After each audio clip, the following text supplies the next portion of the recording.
Sebelumnya, anggota Unit 1 Jatendras Polda Sumatera Selatan mengamankan sebanyak 29 orang juru parkir liar di kawasan Jenderal Sudirman, Kolonel Atmo, serta Pasar Cinde, Palembang. Lantaran kerap mematok tarif parkir lebih tinggi dan membuat masyarakat menjadi resah.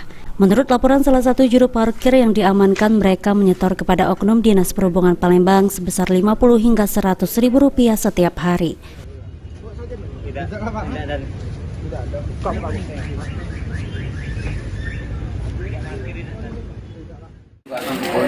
Lah, setor ke di mana? Ke kantor, Pak. Kantor mana? Dinas Perhubungan ada lagi. Siapa namanya? Adi. Namanya siapa? Adi.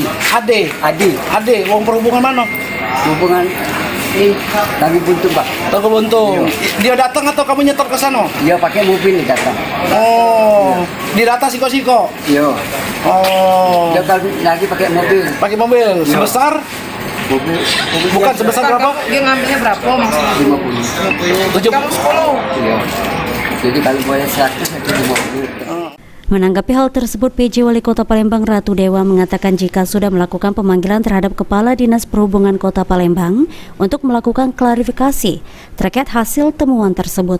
Selain itu, saat ini tengah ditunggu hasil audit oknum tersebut dari Inspektorat Kota Palembang sebagai pengawas internal.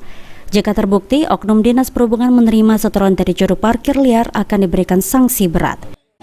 Ya, saya sudah panggil Kepala Dinas Perhubungan untuk mengklarifikasi hasil temuan di lapangan.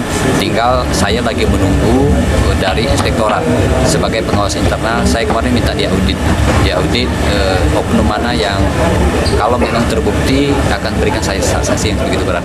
Sandi Pratama, PAL TV.